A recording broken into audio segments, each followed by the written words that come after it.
यहाँ पर आपके पास ये है कि एक हॉलो स्फीयर है, उसको बेसिकली आगे की तरफ हम लोगों ने स्पीड दिया है v0 और उसको एंगुलर स्पीड दिया हुआ है बेसिकली एंटी क्लॉकवाइज में दिया हुआ है 4v0/r दिया हुआ मतलब दिया हुआ है। Right sir, is it true? एक हॉलो स्फीयर है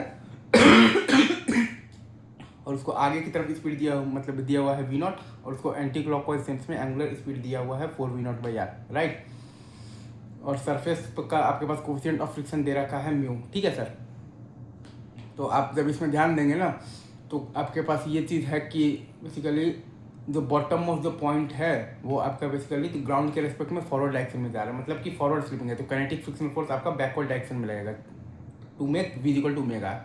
अगर मैं फिर से बोल रहा हूँ कि अगर आप बॉटम मोस्ट पॉइंट को देखिएगा तो वो ग्राउंड के रेस्पेक्ट में फॉरवर्ड डायरेक्शन में जा रहा है, मतलब कि फॉरवर्ड स्लिपिंग है, मतलब कि काइनेटिक फ्रिक्शनल फोर्स आपका लगेगा बैकवर्ड डायरेक्शन में लगेगा to make v equal to omega. तो ये सही है सर, तो काइनेटिक फ्रिक्शनल फोर्स आपका बैकवर्ड डायरेक्शन में लगेगा।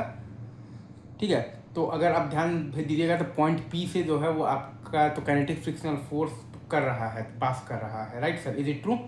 मतलब कि काइनेटिक फ्रिक्शनल फोर्स का टॉर्क 0 है पॉइंट पी के मतलब कि अबाउट पॉइंट पी के अबाउट, तो मतलब कि आप एंगुलर मोमेंटम कंजर्वेशन आप लगा सकते हैं पॉइंट पी के अबाउट।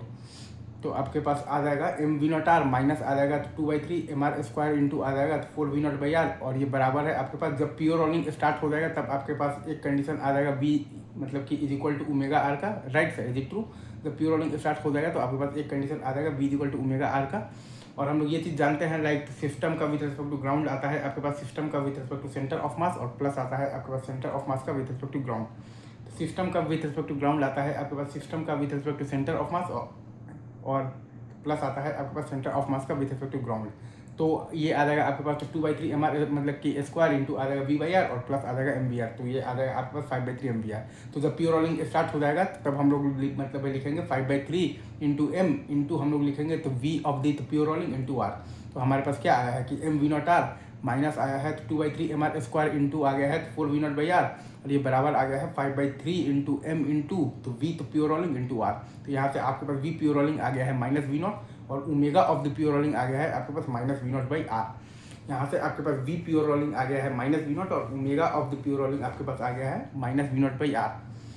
ठीक है, अब चूंकि हम लोग जानते हैं कि फॉरवर्ड स्लिपिंग है तो काइनेटिक फ्रिक्शनल फोर्स आपका लग रहा है बैकवर्ड डायरेक्शन में लग रहा है, तो किसी भी टाइम t पर हम लोग v क्या लिखेंगे v0 minus mu G T, और ये बराबर है हमारे पास बेसिकली तो किसके ओमेगा आर के। जब प्योर रोलिंग जब स्टार्ट होगा तो आपके पास बेसिकली ओमेगा आर के बराबर है, तो ओमेगा आपका बेसिकली तो किसी भी टाइम तो टी पर आपका बेसिकली तो क्या आएगा अल्फा टी होता है, अल्फा होता है आपके पास टॉर्क बाई आई, अल्फा बराबर होता है आपके पास टॉर्क बाई आई, तो म्यू mgr बाई आई है आपके पास 2/3 mr² इंटू टी, और माइनस है आपके पास ओमेगा नॉट जो कि है आपके पास ओमेगा नॉट आपके पास तो क्या है इनिशियल एंगुलर स्पीड जो है आपके पास वो है आपके पास माइनस में है आपके पास 4v0/r है। Right sir, is it true?